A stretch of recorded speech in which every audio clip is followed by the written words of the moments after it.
along the bayous of Louisiana in a parish whose exact location has been deliberately obscured from historical records. There exists a documented account that challenges everything we understand about survival, will, and the boundaries between human and animal nature. Court documents reference an incident involving 8 hunting dogs, a lock cellar, and a young woman who emerged after hours not as a victim, but as something the local magistrate described only as possessing an authority I cannot explain and dare not question. The plantation where this occurred was burned too. The ground within a week of the incident, its ashes scattered, its records destroyed. Yet 3 separate letters from neighboring estate owners, now housed in a private collection in Baton Rouge, describe the same impossible scene. A girl of no more than 19 years, walking calmly through the main gates at dawn, 8 massive hunting dogs fell, lowing in perfect formation behind her, their eyes fixed on her back with what one witness called the devotion of disciples. The Baroness who owned both the girl and the dogs was found dead in her chambers that same morning, though the cause was officially recorded as heart failure. What happened in that cellar was never officially investigated, never publicly discussed, and deliberately erased from parish records. Until now, the full account has remained buried in fragments across Louisiana's forgotten archives. Before we continue with the story of what transpired on the Devo estate in St. Landry Parish, I need you to do something. If this introduction alone has sent a chill down your spine, hit that subscribe button right now, because stories like this, stories that blur the line between documented history and inexplicable events, are what we bring you every week. And leave a comment telling me what state or city you're listening from. I want to know where in America our community of mystery seekers is growing. Now, let's discover what really happened in that cellar and why the truth was worth destroying every record of its existence. Events that would forever stain the Devo name began not with the girl or the dogs, but with the arrival of a widow to Louisiana's sugar country.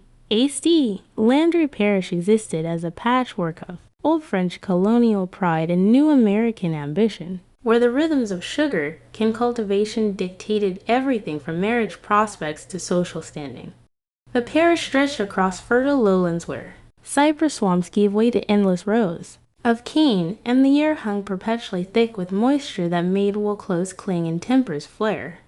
This was Acadian country where French remained the language of choice among established families, where Catholic saints watched from every mantelpiece, and where the old ways of doing things, the brutal mathematics of plantation economics, went largely unquestioned by those who profited from them. The town of Opelousas served as the parish seat, a modest collection of buildings arranged around a central square where the courthouse stood, its columns already showing signs of decay, despite being less than 20 years old.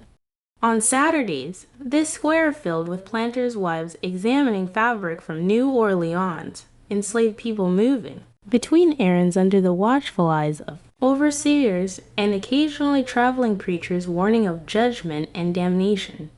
But the real power in St. Landry didn't reside in Opelousas. It lived on the estates that spread like kingdoms across the surrounding countryside, each one a world unto itself, governed by whoever held the deed. The Devo estate sat northwest of town, accessible only by a shell road that became impassable in heavy rain. The property had originally belonged to the Fontenot family, prosperous French Creoles who'd built their fortune through careful marriages and ruthless efficiency. When the last Fontenot heir died without children, the estate passed through a complicated series of transactions that left it in the hands of a woman few in the parish had ever met. Baroness Eloise Devo arrived in Louisiana, traveling from Charleston with a retinue of servants, several trunks of European furnishings, and a reputation that had preceded her by several months. She was widowed to a minor Belgian noble whose death rumors suggested had been financially convenient for the Baroness. She was perhaps 40 years old, though she dressed young, favoring expensive fabrics and colors that drew Attention, her face bore the type of beauty that had begun to harden at its edges, the kind that required constant maintenance and resented any art. Emender of time's passage, what struck people about the Baroness wasn't her appearance, but her eyes. They carried a calculating quality, a coldness that seemed to assess the monetary value of everything they landed upon. She spoke French with an accent, English with precision, and the local Creole dialect not at all, which she made clear was beneath her station. Within weeks of her arrival, she dismissed half the estate's workers, replaced the overseer with a man named Gaspar Thibodeau, who'd been fired from 3 previous positions for excessive cruelty, and instituted a system of discipline that made neighboring planters' men hardly known for gentleness exchange uncomfortable glances. The Baroness had brought with her from Charleston 8 hunting dogs, moss, civ beasts bred from mastiffs and bloodhounds, each standing nearly 3 feet at the shoulder. She'd had them trained, she informed the local gentry at a dinner party that first summer by a man in South Carolina who specialized in dogs of intimidation. They were never to be pets, she explained. They were tools, instruments of control, bred and conditioned to respond to fear, to dominate through size and the constant implicit threat of violence. She kept them in a specially constructed kennel behind the main house, fed them on a precise schedule designed to keep them perpetually hungry, perpetually alert, perpetually dangerous. The Baroness named each dog after a European noble house: Bourbon, Savoy, Habsburg, Hohenzollern, Plantagenet, Romanoff, Windsor, Grimaldi, and Med. ICI. She found it amusing, she told her guests, to have aristocratic bloodlines serving her will.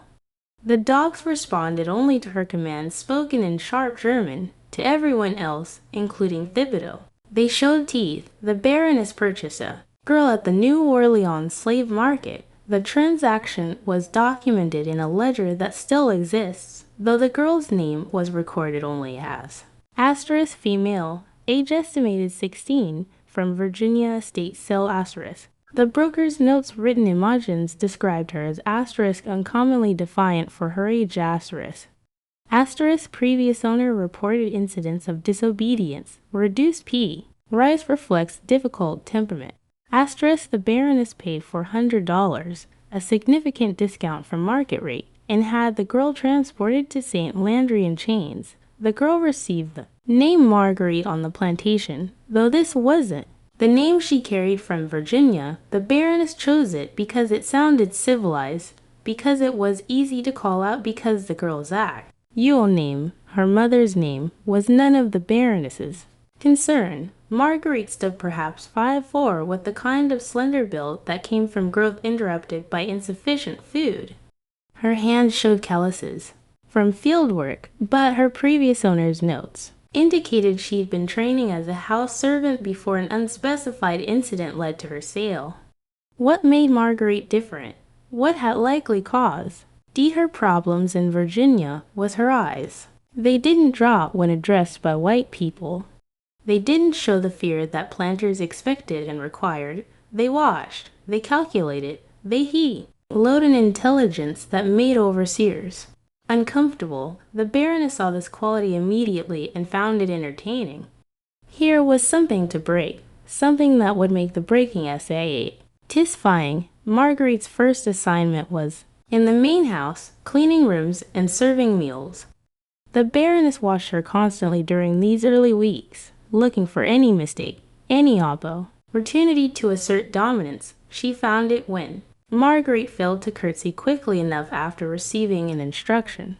The punishment was lashed in the yard, administered by Thibodeau while the house's old staff watched. Marguerite took the whipping in silence, her face turned to the side, her jaw clenched so tightly that blood showed where she'd bitten the inside of her cheek. The silence, the refusal to scream or beg, infuriated the Baroness more than defiance would have.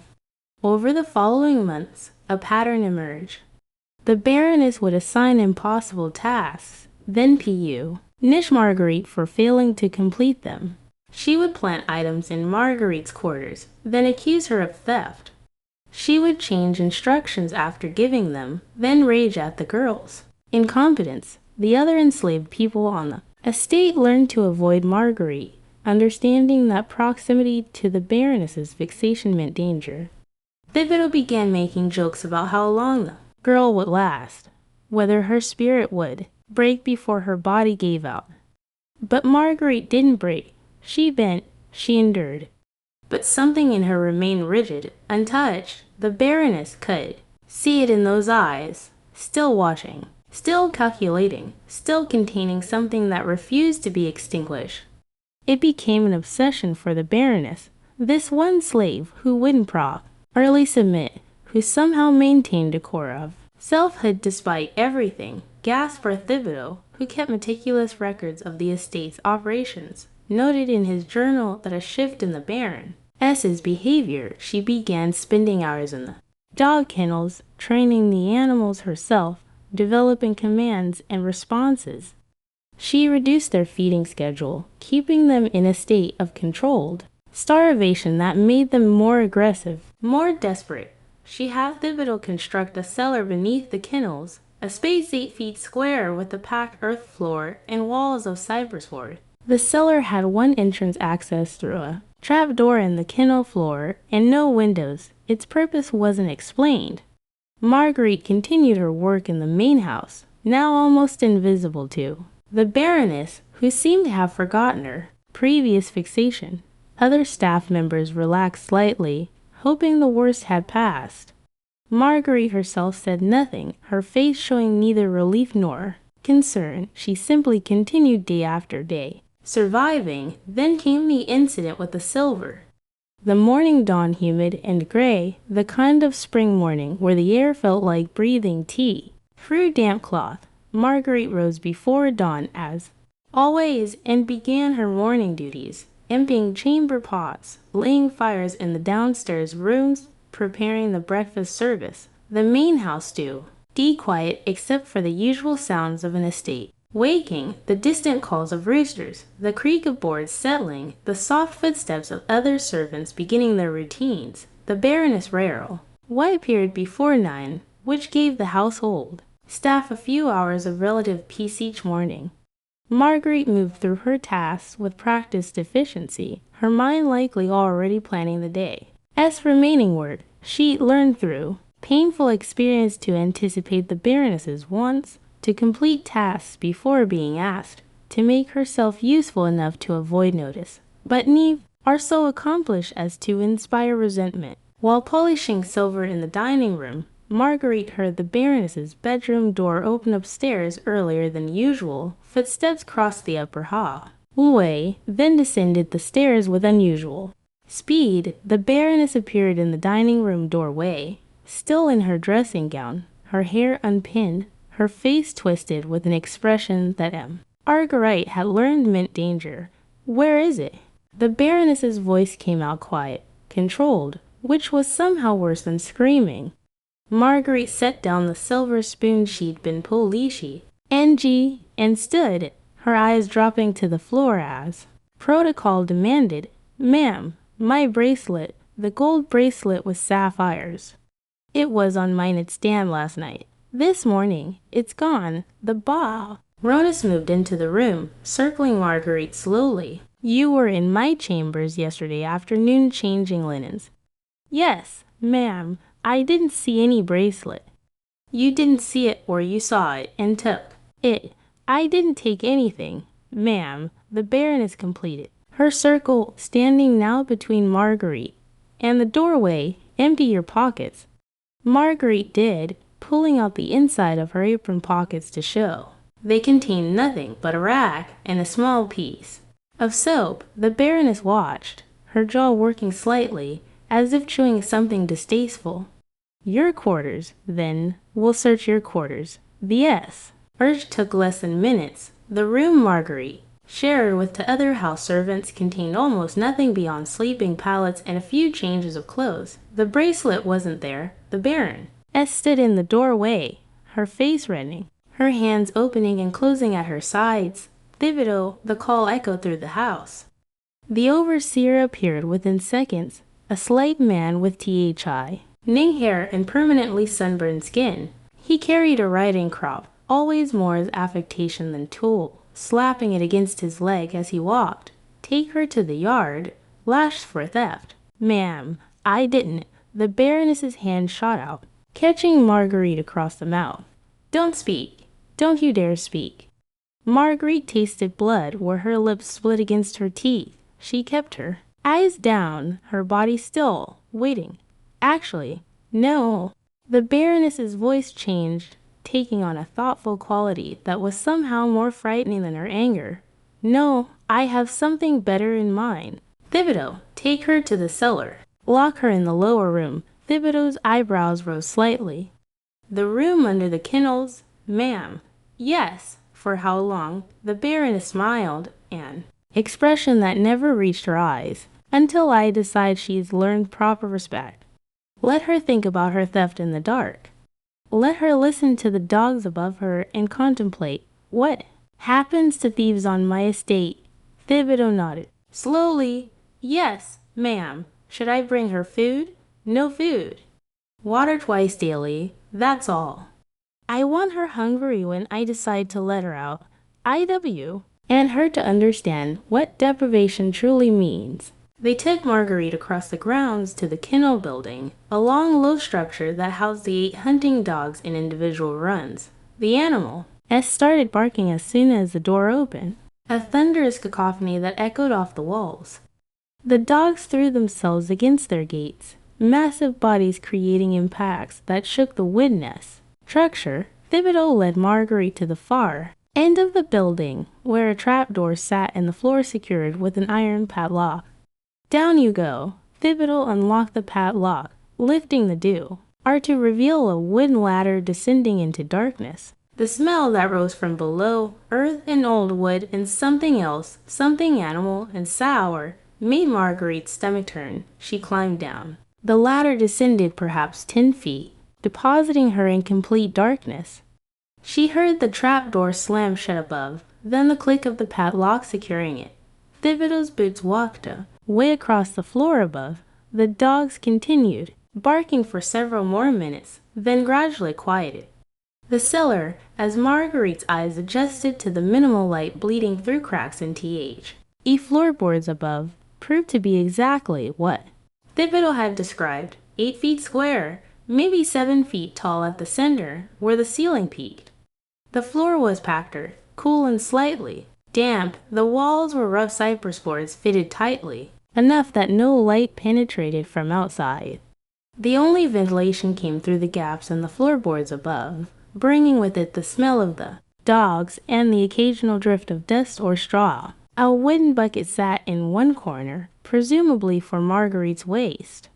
Nothing else occupied the space. No blanket, no pallet, no source of light.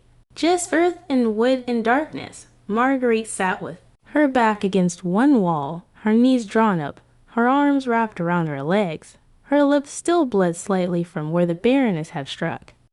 She could hear the dogs above, their breathing, their occasional movements, the scrape of claws on wood. Sometimes one would bark, and the others would join briefly before falling silent again. She'd been in worse places in Virginia before the sale. They locked her in a smokehouse for days after she'd talked back to the overseer's wife. This cellar was bigger than the smokehouse, and at least it wasn't summer. She could endure a day, maybe 2. The Baroness would eventually grow bored of the punishment, would want her back working rather than sitting idle in the dark. What Marguerite couldn't know, was that the Baroness had no intention of letting her out in a day or 2.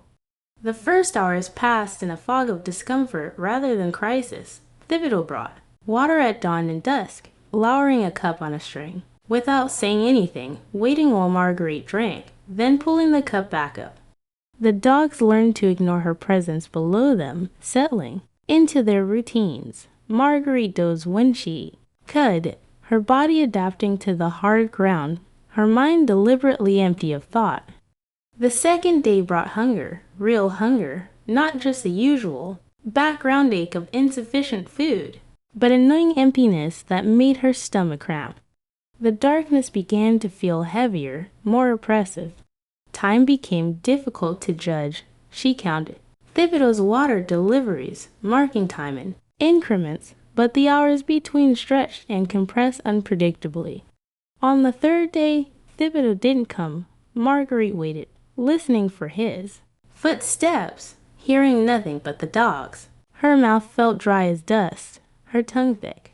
The hunger had evolved beyond discomfort into something that commanded all her attention. She called out, once her voice cracking, but received no response. The day passed. No water came. That night, the fourth night of her confinement, she heard different footsteps above, lighter, quicker, accompanied by the rustle of skirts. The Baroness, are you thirsty? Marguerite. The voice came through the floorboards, sweetly mocking. Are you hungry? Are you ready to confess your theft? Marguerite didn't respond. Her throat felt too dry for speech. Her mind focused on the physical urgency of her needs. I found my bracelet this morning. It was behind my dresser, exactly where I must have knocked it days ago. Isn't that interesting? You were innocent all along. A pause filled with the sound of dogs panting. But you're still here, aren't you? Because this was never real. Lee about the bracelet.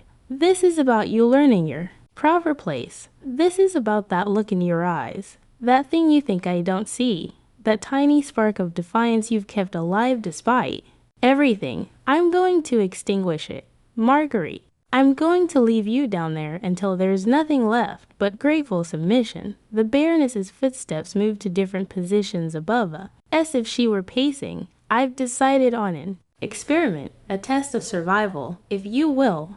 The dogs above you haven't been fed. They're hungry.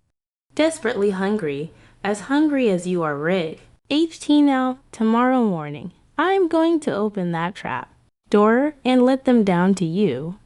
All 8 of them, starving, trained to dominate. Faced with something weak and helpless, nature will take its kill. As it always does, the strong will consume the weak. The aristocratic bloodlines will feast on the defiant slave. There's a poetry to it, don't you think? Marguerite pressed herself against the wall, her heart hammering so hard she could feel it in her throat. Or, the Baroness continued, her voice still carrying that terrible sweetness. You can save yourself. You can scream and beg and promise. See me the absolute submission I require. You can sob and plead and offer me the broken spirit I've been trying to extract since you arrived. You have until dawn to decide. After that, the choice won't be yours anymore. The footsteps walked away. A door closed. The dogs above settled into restless silence, occasionally whining or shifting position. Marguerite sat in the darkness, her mind racing through scenarios, through possibilities, through the immediate calculus of survival. 8 starving dogs, a space too small to run, too small to hide. No weapons, no defense, no way or fight or flee. The Baroness was right about one thing. Nature would take its course. The dogs would smell her fear, would respond to her helplessness, would do what they'd been trained and bred to do. Unless an idea began forming in Marguerite's mind, built from fragments of observation, from months of watching the Baroness with her dogs, from childhood memories of farm animals and their hierarchies, from a desperate understanding that her only chance lay in attempting something that would seem impossible to anyone who hadn't spent years studying cruelty. The dogs weren't pets. The Baroness H had been clear about that. They were tools, instruments trained to respond to dominance and control. They'd been conditioned to follow strength, to submit to authority, to recognize hierarchy. Their entire existence was built around understanding who held power and who didn't. What if the hierarchy could be disrupted? What if hunger and confinement hadn't just weakened Marguerite, but also the dogs? What if the thing the Baroness had been trying to break in Marguerite, that core of selfhood and will, was the exact thing that could save her? Marguerite spent the remaining hours of darkness preparing. She used her fingers to dig in the packed earth floor, creating a small depression in one corner. She tore strips from her dress, wrapping them around her hands and forearms as makeshift protection. She positioned herself in the center of the cellar, away from the walls, in a spot where she'd have room to move in any direction she controlled. Let her breathing, forcing her panic down, channeling it into cold focus. Most importantly, she made a decision. When those dogs came down, she wouldn't scream, she wouldn't run or cower, or show fear. She would meet them as an equal, as another hungry predator competing for survival, as something that refused to be prey. It was insane. It was impossible. It was her only chance. On light began showing through the cracks above. Marguerite heard the Baroness arrive, heard Thibodeau with her, heard the gates of the dog runs being opened one by one. The animals began to move, their claws clicking on wood, their breathing heavy with anticipation. They'd been conditioned to associate the opening of gates with food, with the satisfaction of hunger. Today, the Baroness would direct that hunger downward. The padlock clicked, the trapdoor lifted.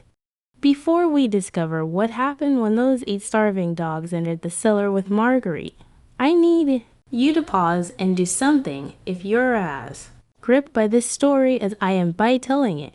Hit that like button right now. Share this video with someone who appreciates the darkest corners of American history. Comment below with your theories about what happened next. Could a young woman really survive what the Baroness had planned? Could she possibly emerge from that cellar alive? The end is more disturbing than anything you're imagining. Don't go anywhere, because the truth about what transpired in that Louisiana cellar challenges everything we understand about survival and will. The first dog descended the ladder with surprising grace for its size. Bourbon, the largest of the 8, weighed perhaps 130 pounds, his coat a mottled brown and black, his eyes a daptic hue. Euclid to the dim light below, he reached the cellar floor and immediately oriented toward Marguerite, his body tensing, his lips pulling back slightly from yellow teeth. Days without food had stripped away any training that conflicted with survival. He was in that moment purely animal, purely predator, facing something that smelled like food. Marguerite didn't move.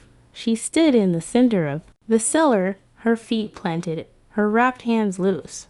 At her sides, her eyes locked on the dog's eyes, not staring, which would be a challenge, but watching, which communicated awareness. The dog circled left. Marguerite turned with him, maintaining the eye contact, keeping her body oriented to face him directly. The second dog came down, Savoy, slightly smaller, faster, more nervous. Then Habsburg, then Romanoff. Within minutes, all 8 dogs stood in the cellar with Marguerite, their combined mass filling the small space, their breathing loud in the enclosed air. The trap door remained open above the Baroness's face, visible in the opening, backlit by morning sun. "She's not even screaming," Marguerite heard Thibodeau say, his voice carrying a note of confuse. "Ion, she will," the Baroness replied. "Give them a moment." The dogs began moving in a pattern Marguerite recognized from months of observation.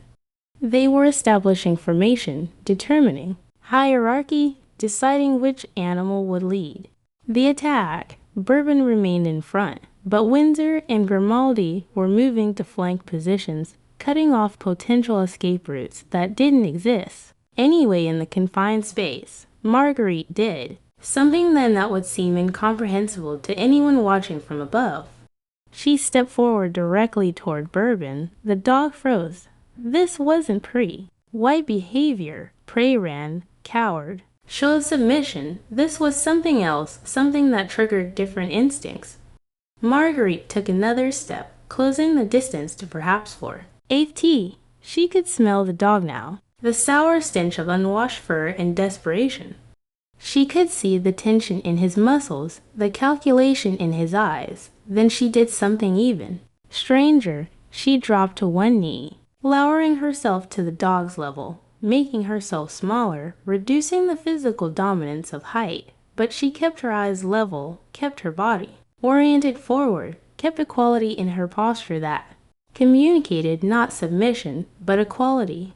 She extended one wrapped hand, not as offering or threat, but as acknowledgement, as recognition. Bourbon's head tilted slightly, confused. The other dogs had stopped moving, watching their leader, waiting for the signal to attack.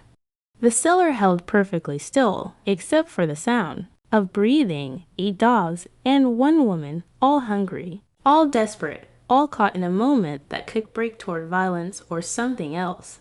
Marguerite spoke. Her voice came out rough from days without. Water, barely above a whisper, but steady. You're hungry. I'm hungry. We're all hungry. She made us this way. The Baroness laughed from above. She's lost her mind. The fear has broke. And her sanity. But Marguerite continued, her words not for the Baroness, but for the dogs, for herself, for whatever instinct or intelligence might exist in the space between species. You've been starved and controlled and made into weapons. You know what it means to be owned. You know what it means to be someone's tool. She shifted her position slightly, still kneeling, moving with slow deliberation toward the corner where she dug the small depression in the earth. The dogs watched but didn't attack.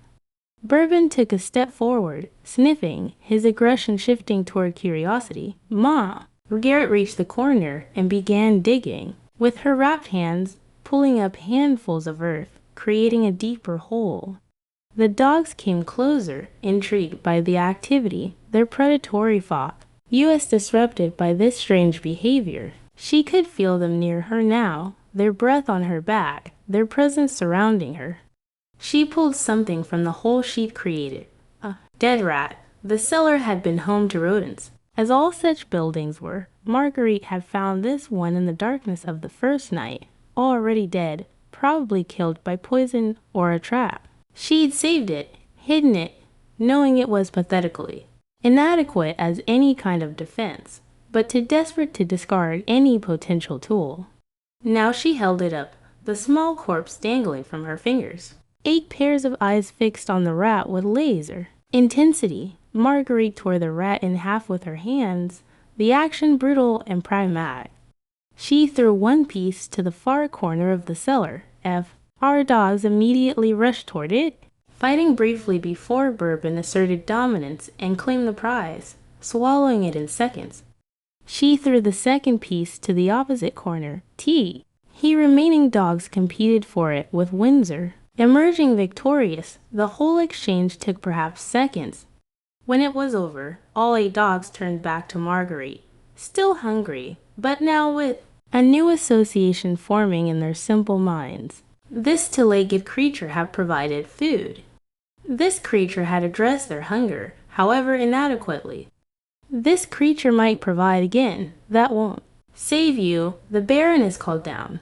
1 rat divided among 9. All you've done is give them a taste of meat.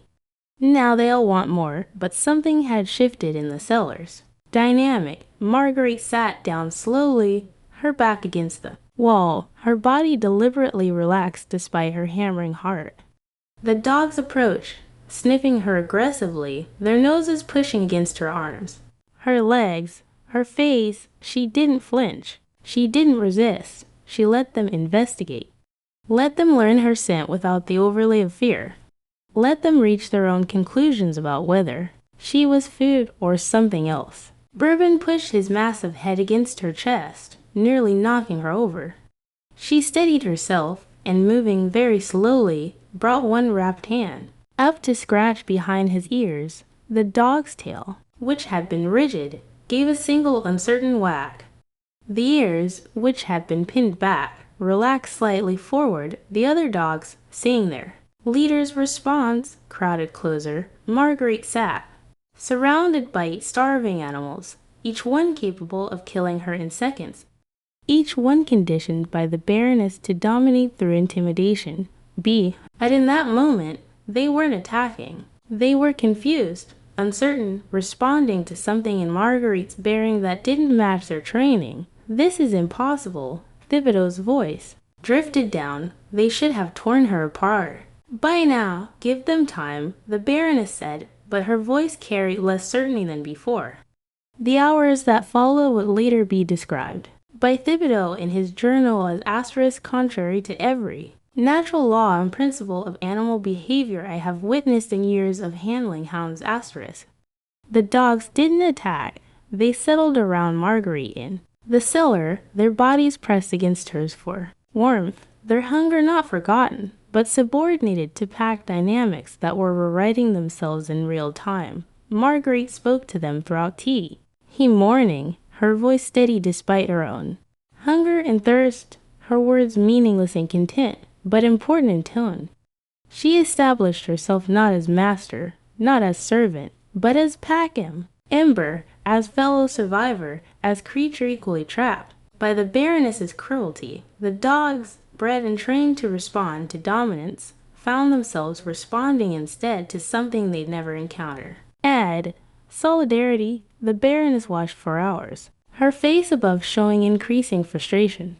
She called down commands in German, sharp words that should have triggered the dog's training. They ignored. At her, she threw food down, dried meat that should have caused a feeding frenzy. The dogs ate in an orderly fashion, and Bourbon brought a piece to Marguerite, dropping it at her feet. How is she doing this? The Baroness's voice carried genuine bewilderment now, mixed with rising anger. Thibodeau had no answer. Neither did any of the household staff who'd gathered to watch. Drawn beat, why rumors of something impossible occurring in the kennels. As time progressed, Marguerite began moving around the cellar in slow, deliberate patterns. The dogs moved with her, following, therefore Maudie, on shifting from predatory to protective. When she approached the latter, they positioned themselves behind her. When she sat, they formed a circle around her. Their loyalty to the Baroness, built through years of conditioning and fear, was dissolving under the reality of shared imprisonment and shared hunger. By evening, the dynamic had completely inverted from what the Baroness intended. The dogs weren't threatening Marguerite. They were protecting her. The Baroness, faced with the failure of her experiment and the humiliation of having her control challenged by someone she considered beneath consideration, made a decision that would prove fatal. She ordered Thibodeau to descend into the cellar and retrieve Marguerite, to separate her from the dogs by force, to reassert the proper order of things. Thibodeau, to his credit, recognized the insanity of this order. Ma'am, those dogs will attack anyone who approaches her now. They bonded to her in some way. I don't understand it, but I understand that going down there would be suicide. Then bring the dogs up. Bring them up, and we'll separate them from her. They won't come up without her. Look at them, and it was true. When Thibodeau called the dogs from above, using the commands they'd been trained to obey, not one of them moved.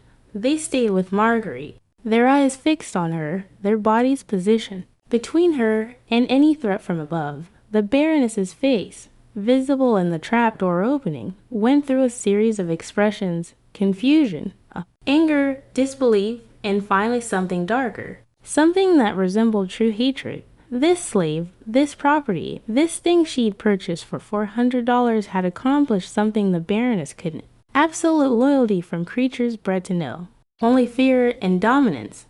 Fine, the Baroness said finally. We'll wait. We'll wait until she's too weak to maintain whatever spell she's caught on them. We'll wait until hunger breaks this absurd alliance. We'll wait until nature reasserts itself and they remember what they are. She closed the trapdoor. The padlock clicked ... in the darkness. Below, Marguerite sat with 8 dogs pressed against her, sharing body heat, sharing breath, sharing the experience of being the Baroness's tools of cruelty. She knew the Baroness would bring no more food, no more water. She knew the plan was to starve them all, to force the dogs to choose between loyalty and survival. She had bought herself time, had created an impossible alliance, but unless something changed, they would all die in this cellar. The question became, how long could survival instinct be held at bay by pack loyalty? How long before hunger would override whatever bond Marguerite had created? The answer, as it turned out, was hours, days in which the Baroness waited for screams that never came, for sounds of violence that never merged. Days in which Thibodeau brought reports of silence from below, of occasional movement of dogs that should be maddened by starvation, but seemed instead to be conserving energy. Days in which the Baroness's certainty began to crack. On the morning the Baroness made her final mistake, the decision to open the trapdoor came not from strategy, but from desperation. The Baroness had spent sleepless nights in her chambers, listening to the silence from the kennels, unable to comprehend how her perfect punishment had transformed into something else. She'd sent Thibodeau to press his ear against the floorboards multiple times, demanding to know what he heard. His reports never satisfied her. Movement, breathing, the occasional whine or bark, but no violence, no feeding frenzy, no sounds of hurt will be enacted. The household staff had begun whispering, not loudly, not openly, but in the corners of rooms and the spaces between duties. They exchanged glances that communicated disbelief in something approaching awe. The girl in the cellar had survived days with 8 starving dogs. The girl who should have been torn apart in minutes had somehow created an alliance that defied everything Agnon he understood about predators and prey. The Baroness couldn't tolerate it, not the survival itself, which was disturbing enough, but the way her authority had been undermined, her judgment questioned, her power made to seem impotent. So she ordered Thibodeau to assemble the male house staff, men total, and arm them with long poles used for managing dangerous animals. She would open the trapdoor, she announced, and the men would separate the girl from the dogs using force if necessary. The animals would be brought up one by one, secured in their individual runs, and then Marguerite would be retrieved and punished properly for whatever sorcery she'd employed. Thibodeau tried one more time to dissuade her. Ma'am, those dogs have been starving. If we agitate them now, there's no predicting what they'll do. They're animals, the Baroness snapped. They follow strength, and they fear pain. We'll remind them of both. The men gathered in the kennel building at dawn. The morning air carried the thickness of impending rain, the kind of heavy humidity that made clothes stick and tempers flare. The Baroness stood beside the trapdoor, dressed in riding clothes as if she were heading out for a pleasant morning hunt rather than confronting the consequences of her cruelty. She held a pistol in her right hand, more for show than practical purpose, since firing it in the confined space would be suicide. Open it, she commanded. Thibodeau unlocked the padlock and lifted the trapdoor. The smell that rose from below made several of the assembled men step back. Stale air, waste, and the concentrated scent of dogs and human confinement. Light spilled down into the cellar, illuminating a scene that made no sense to anyone watching. Marguerite sat in the center of the space, her back straight despite obvious weakness, her clothes filthy and torn, her face gaunt from days without food. The 8 dogs lay around her in a perfect circle, their bodies touching hers and each other's, creating a living barrier. All 16 eyes, human and canine, looked up at the opening above with identical expressions. Not fear, not submiss, but something closer to defiance. Marguerite, the Baroness called down, her voice taking on the sweet, dangerous tone that everyone in her household had learned to fear. It's time to come up. Your punishment is over. Come up now, and we'll forget this entire unfortunate incident. Marguerite didn't respond. She didn't move. Her eyes fixed on the Baroness's face with an intensity that made the older woman's smile falter. I said, come up. That's an order. Still nothing. The dogs stirred slightly, their bodies tensing, responding to the threatening tone in the Baroness's voice. The Baroness's composure cracked. You will obey me. I own you. I own your life, your body, your very breath. You will climb this ladder immediately, or I will have you dragged up and beaten until you can't stand. Marguerite spoke. Then, her voice rough from disuse and dehydration, but carrying clearly in the silent building. No, the single word hung in the air like a gunshot. The assembled men exchanged glances. The Baroness's face went from red to white. her hand tightening on the pistol. "What did you say?" "No, I am not coming up alone. We're coming up together, all 9 of us, or we're staying down here. You don't give orders anymore, not to me, and not to them." It was the most direct defiance the Baroness had faced in her adult life. She'd yield her existence on the absolute certainty of her superiority, her control, her right to command. Now a slave, a piece of property, was refusing her orders and claiming authority over her dogs. "Thibodeau, send the men down, drag her up." Thibodeau hesitated. "Ma'am, if we go down there, those dogs will attack." "I'm certain of it. They're bluffing. They're weak from hunger. Men W. If Poles can easily control 8 starving animals and 1 defiant slave." But as the men approached the trap door with their poles prepared to descend, something happened that would be reported identically by all men and by Thibodeau himself in the days following. The dogs stood as one, their movements synchronized, their bodies positioning between the latter and Marguerite with military precision. Bourbon stepped forward, his massive head lowering, his lips pulling back to show teeth in a snarl that communicated absolute commitment to violence. Behind him, the other 7 dogs arranged themselves in a formation that left no gaps, no vulnerabilities, no way to reach Marguerite without going through them. The first man to put his foot on the ladder, a field hand named Baptist, who'd worked with dogs his entire life, took one look at Bourbon's expression and stepped back. "I'm not going down there, ma'am. That dog will kill anyone who tries. Then we'll arbor them out longer, close the door, no food, no water, nothing. We'll wait until they're too weak to resist. Begging your pardon, Mum," Thibodeau said quietly. "But it's been time already. If starvation was going to break whatever's happening down there, it would have happened by now." The Baroness whirled on him, her face contorted with rage. "Are you defying me, too? Are you joining the mutiny because I can replace an overseer as easily as I can replace a slave? I'm simply observing that your strategy isn't working." "Then what do you suggest? What would you do?" Thibodeau looked down into the cellar at the girl and the dogs, at the impossible alliance that had formed in darkness and desperation. He was a cruel man by profession and nature, but he was also pragmatic, and he recognized when a situation had moved beyond his experience. "I'd let her up, ma'am. Let her up with the dogs. See what happens in open space."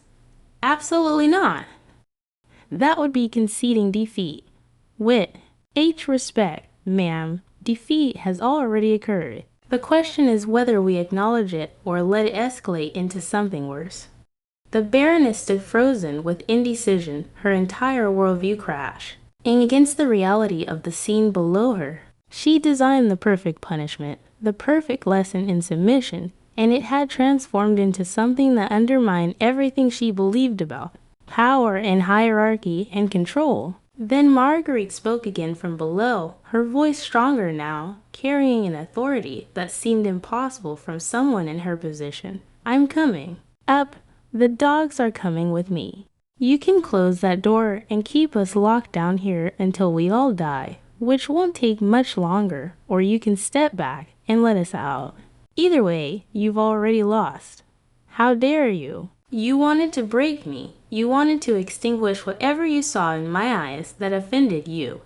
You tried every punishment you could imagine, and what hour? And that failed. You tried to have me killed in the most horrific way you could devise. But I'm still here. I'm still myself.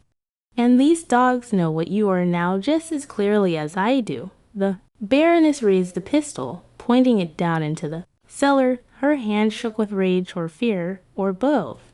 "I could shoot you right now. And this absurd defiance with a single bullet. You could, but then you'd have 8 starving dogs with no reason left to restrain themselves in a cellar with only one exit. And that exit leads through men who are already terrified to go down there. Pull that trigger and see what happens next." It was a bluff. Or maybe it wasn't. The dogs certainly looked ready to respond to gunfire with violence. their bodies coiled with tension, their eyes fixed on the Baroness with an intensity that made several of the assembled men step further back. The Baroness's hand shook harder. Her finger touched the trigger, the moment stretched, taut as a wire, ready to snap toward bloodshed. Just when we thought this standoff couldn't become more intense, something happened that no one could have predicted. If you're on the edge of your seat right now, good, because you need to hear this next part. The Baroness's decision in the next seconds would determine not just who lived and who died, but would reshape the power dynamics of the entire place. Annotation, hit that subscribe button and turn on notifications, because this is where the story takes a turn that contemporary accounts described as impossible and contrary to all natural law. Let's fin. What happened when the Baroness's absolute authority collided with something stronger than fear? Thibodeau made the decision for her. The overseer stepped forward and put his hand on the Baroness's arm, gently but firmly lowering. The pistol, ma'am, please, if you shoot that girl, we'll all die in this building. Let me handle this. The Baroness turned on him with fury in her eyes, but something in Thibodeau's expression, a combination of fear and resignation, made her hesitate. He'd been managing difficult situations for decades, and she hired him specifically for his experience with potential violence. If he was advocating retreat, perhaps she needed to listen. Fine, she said finally, her voice tight.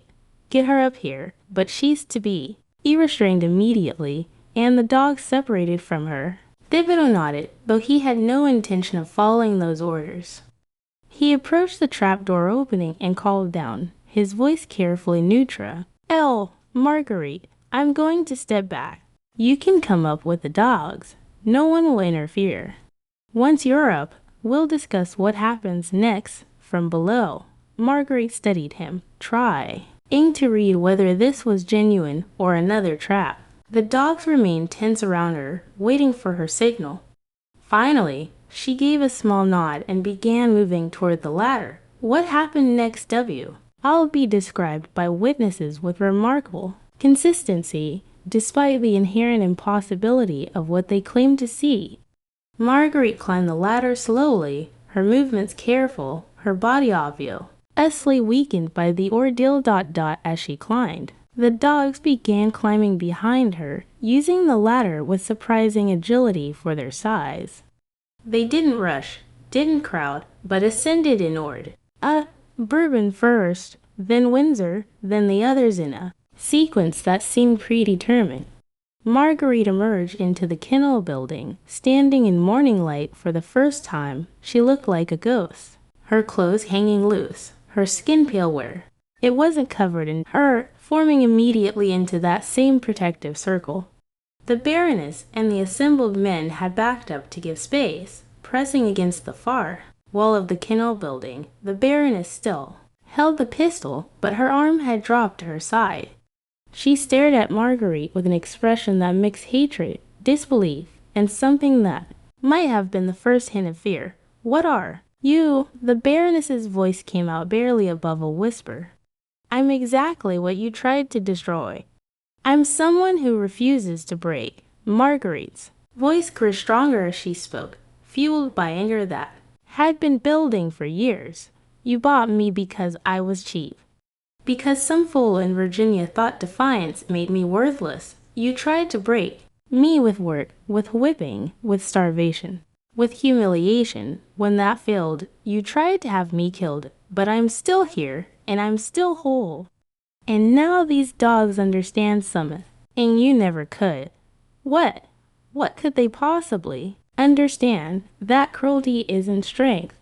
That fear isn't loyalty. That we are all just survival tools to you.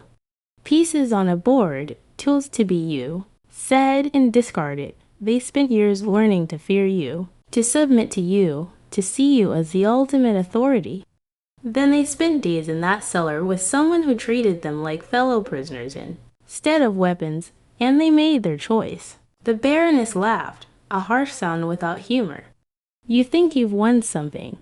You think this changes anything. They're dogs. You're a slave, and I'm the law on this property. This will end with You back in chains and them back in their runs, and life will continue exactly as it was. No, it won't. Marguerite took a step forward. The dogs moved with her, their formation maintaining. Because everyone here has seen what happened. Everyone knows you tried to have me killed, that you failed, that your authority over your own animals has been broken. How long before the field workers hear about this? How long before every slave on this plantation realizes that your power is an absolute? How long before someone else refuses an order and you have to confront the fact that fear only works when people believe you're invincible? The Baroness's face went through a series of expressions before settling on cold rage. Thibodeau, take her now. Use whatever force is necessary. But Thibodeau didn't move. Neither did any of the other men. They looked at Marguerite, at the dogs around her, at the impossible scene playing out in front of them, and they recognized that something fundamental had shifted.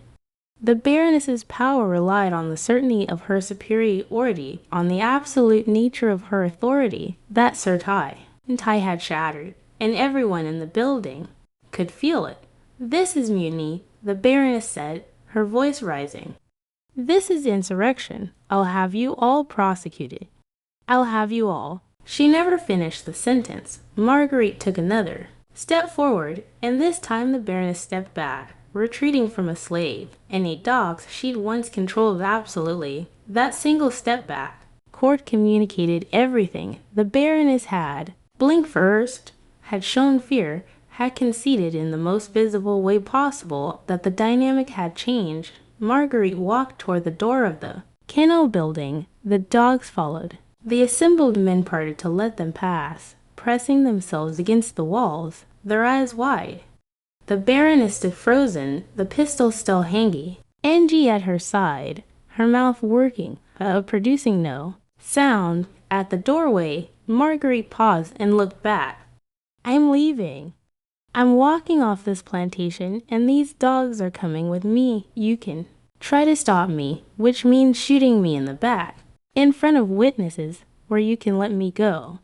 Either way, everyone here will know what happened in that cellar, and they'll know you lost. You won't make it miles, the Baroness said, her voice shaking. They'll catch you before nightfall. They'll bring you back in chains, and when they do, I'll make what you've experienced seem like him. Mercy, maybe, but I'd rather die free than live as your property, and I think you know I'm not the only one on this plantation who feels that way. Marguerite walked out into the morning. The 8 dogs followed in formation, their bodies surrounding hers, their eyes scanning for threats. The assembled men watched from the doorway as she crossed the yard past the main house and headed toward the long arc that led away from the estate. The Baroness stood paralyzed for seconds, her mind racing through scenarios, through consequences, through the mathematics of power and control. Then S.H.E. raised the pistol and fired. The shot went wide, intentionally or not, embedding itself in a tree to Marguerite's right. The sound echoed across the plantation, bringing field workers and house staff running from various buildings. They arrived to see Marguerite walking steadily toward the road, dogs surrounding her, the Baroness standing in the kennel doorway with a smoking pistol, and Thibodeau holding the Baroness's arm to prevent her from firing again.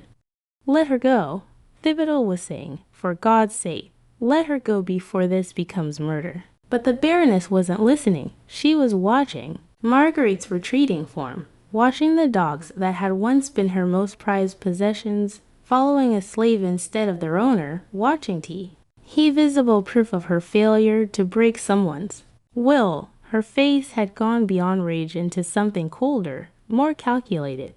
Fine, she said quietly. Let her go. Let her think she's won. But THIS isn't over. Send word to the parish authorities.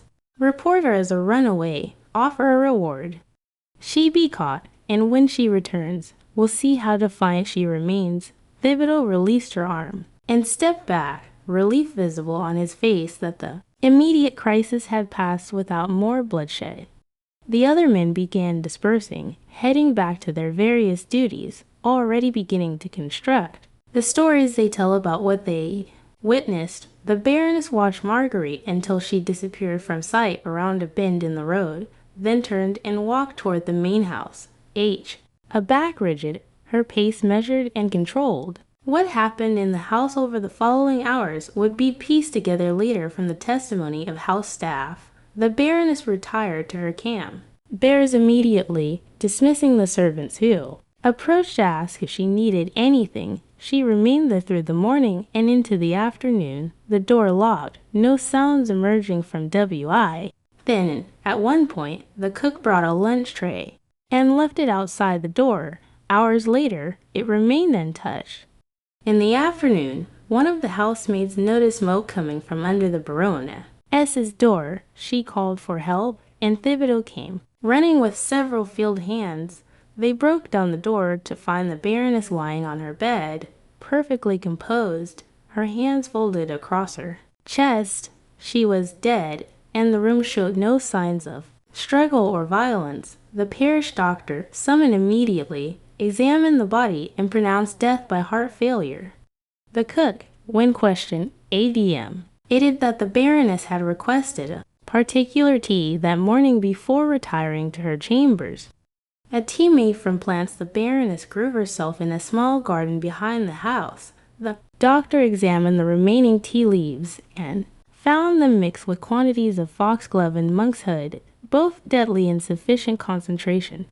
The official record entered into the parish register recorded simply Eloise Devo, aged 41 years.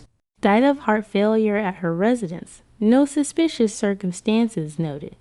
The entry was signed by Dr. Pierre Marquand, the local magistrate Jean-Baptiste Tehebert, and Gaspard Thibodeau as witness. But in official accounts, the kind whispered between neighbors and recorded in private journals, told a different story. The Baroness had killed herself, rather than face the humiliation of what had occurred, rather than live with the knowledge that her absolute authority had been broken by someone she considered beneath humanity. She poisoned herself with plants from her own garden, plants she'd been cultivating for purposes no one dared speculate about openly, and she'd done it with the same cold calculation she'd applied to every other aspect of her life.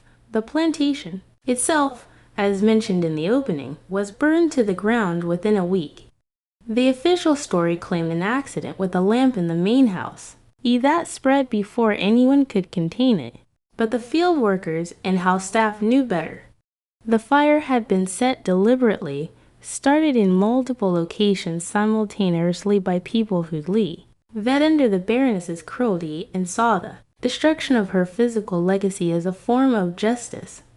The fate of Marguerite after she walked off the Devo estate remains a subject of historical mystery, which is perhaps fitting. No runaway notices matching her description appear in any Louisiana newspaper from the period. No parish records document her capture or return. She's simple. Why vanish from official documentation, leaving only the accounts of what she'd survived and the impossibility of what she'd accomplished?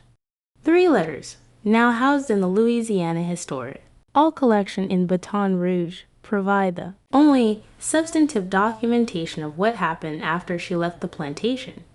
All 3 were written by neighboring planters to relatives in other states, all dated within weeks of the incident, and all describe essentially the same scene. A young woman walking north along the river road, accompanied by large dogs, refusing all offers of assistance or challenge, moving with a purpose that made even armed men reluctant to interfere. One letter from a planter named Adolphe Landry to his brother in Natchez describes encountering Marguerite. At a crossroads, she appeared as one who had passed through fire and emerged transformed. The dogs about her moved with military precision, and her bearing carried an authority I have seen in generals, but never in one of her station. I inquired if she required assistance, thinking her perhaps lost or separated from her owner. She fixed me with a look that made me regret the cue, Stein, and replied simply, "I am exactly where I need to be." The dogs positioned themselves between us, not threateningly, but with clear intent, and I found myself stepping aside to let them pass. I watched until they disappeared toward the north, and I confess, I felt relieved to see them go. The dogs themselves provide an additional mystery. 8 valuable hunting animals, each worth substantial money, simply disappeared from Louisiana. No bills of sale exist for them, no transfer of ownership, no advertisement seeking their return. They left with Marguerite and vanished into history, their ultimate fate as unknown as hers. The Devo estate after the fire was sold at auction to settle the Baroness's debts. The land was divided among buyers, the buildings never reconstructed. Within a generation, the former plantation had been absorbed into neighboring properties, its boundaries erased, its history forgotten by anyone who didn't have reason to remember. The Cellar being in at the kennels, where the impossible alliance had formed, was filled in and plowed over, its location now unmarked and unknown. But the story of what happened there didn't disappear entirely. It survived in the oral traditions of the enslaved community, passing from generation to generation as both historical account and parable. Elderly former slaves interviewed by the Federal Writers Project Doc casually referenced a girl and the dogs. Story, though details varied and dates shifted, and the location moved across different states depending on who was telling it, the core remained consist. ENT, someone who'd been reduced to property, who was supposed to be broken, who had survived something intended to kill her and emerged with power her oppressor could never understand. Gaspar Thibodeau, the overseer, left Louisiana within a month of the Baroness's death. He moved to Texas, took work on a cattle ranch, and died in a riding accident. His journal discovered among his effects and eventually donated to a historical society, provides the most detailed first-hand account of the events at the Devo estate. He wrote extensively about what he witnessed, trying to make sense of it, trying to explain to himself how a starving girl had commanded starving dogs through nothing but will and shared suffering. His final entry, dated days before his death, circles back to the inn. Sident, I have seen much cruelty in my profession, have participated in much that I am not proud of. But what the Baroness attempted exceeded all bounds of decent behavior, even by the standards of our brutal institution. What the girl accomplished exceeded all bounds of natural law. I will die not understanding it, and perhaps that is fitting punishment for the role I played, the legal implica. Times of the incident remain deliberately unexplored. The parish authorities faced with a situation that challenged multiple foundational assumptions about power and control and hierarchy chose to wreck, or the minimum necessary, and move forward as if nothing unusual had occurred. The Baroness's death was ruled natural causes. The fire was ruled accidental, and Marguerite's disappearance was never officially investigated. To dig deeper would require acknowledging that the entire system of slavery built on the assumption of absolute racial hierarchy and the permanence of submission had been fundamentally challenged by 1 woman and 8 dogs in a cellar. 3 enslaved people from the Devo estate gained their freedom, purchased or granted manumission by the estate as executors as part of settling debts and closing accounts. Their names appear in parish records. Bodies, the field hand who'd refused to enter the cellar. Marie-Louise, the cook who'd prepare. The Baroness's final tea. And Thomas, a houseman who'd been the first to notice the smoke from the Baroness's chambers. Whether their freedom was coincidence or whether they'd earned it through their responses during the crisis, the records don't indicate. The broader historical context makes Marguerite's story even more remarkable. This occurred years before the Civil War in a region where slavery's grip was absolute and resistance usually met with immediate overwhelming violence. For someone in Marguerite's position to survive, let alone to walk away with 8 valuable animals, required circumstances so unusual, so precisely aligned that her story risks seeming fictional despite the documentary evidence. Yet the evidence exists. The letters describing her walking now, Ruth Thibodeau's journal, the parish records of the Baroness's death and the fire, the freedom papers for the 3 formerly enslaved people, and the persistent oral traditio, and that kept the story alive through generations. Each piece individually proves little, but together, they construct a narrative that challenges comfortable assumptions about power and hierarchy, and the permanence of oppression. The dogs, perhaps, provide the most profound element of the story. They were bred to dominate, trained to respond only to force and fear, kept in a state of perpetual hunger to make them more dangerous. Yet, when placed in circumstances where they shared suffering with someone who treated them as fellow prisoners rather than weapons, they formed a loyalty that superseded their training. They chose solidarity over cruelty, chose to protect rather than destroy, chose to follow someone who'd shown them empathy, than someone who'd hound them power. That choice, witnessed by multiple people and documented in contemporary accounts, remains the element that most challenges explanation.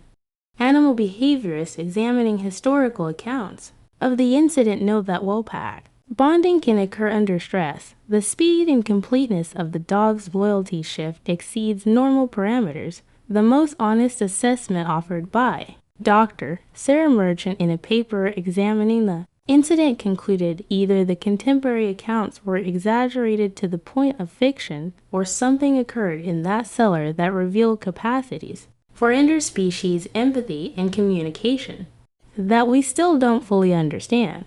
The most haunting element of the story remains its deliberate erasure from official records. Someone, probably multiple people, made conscious decisions to minimize documentation of what occurred, to rule the Baroness's death natural causes when it clearly wasn't, to let Marguerite disappear without pursuit, to allow 8 valuable dogs to vanish without investigation. These decisions reveal the threat the incident posed to the entire system.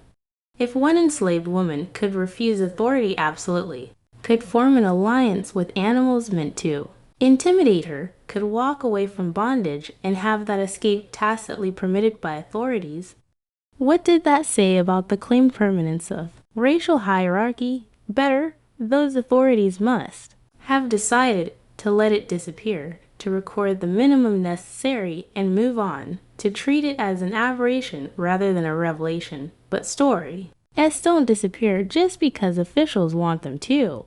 They survive in whispers, in oral traditions, in letters tucked away in private collections, in journals that surface decades later. They survive they need to survive because they contain truth that can't be comfortably acknowledged, but also can't be entirely suppressed. What do you think really happened in that cellar during those days? Was it simply survival instinct, a desperate gamble that happened to work? Was it something deeper, some capacity for empathy and connection that transcends species and circumstances? Could Marguerite have understood something about power and authority that the Baroness, for all her education and privilege, never grasped? Leave your thoughts in the comments below. This story challenges everything we think we understand about power dynamics, about resistance, about what becomes possible when someone refuses to accept the role they've been assigned. If you made it to the end of this account, you've journeyed through one of the most disturbing and inexplicable incidents in American history. A story that was deliberately suppressed but never entirely erased. Subscribe to this channel for more forgotten histories and mysteries that challenge our understanding of the past. Hit the notification bell so you never miss when we uncover another story that should have been lost to time but refuses to disappear. Share this video with anyone who appreciates history's darkest and most inexplicable corners. And most importantly, keep questioning, keep digging, keep refusing to accept the sanitized versions of the past, because somewhere in Louisiana, a young woman walked away from slavery with 8 dogs following her, and no one in authority could bring themselves to stop her. That impossible moment, that crack in the foundation of an entire system of oppression, matters more than any official record that tried to erase it. See you in the next mystery.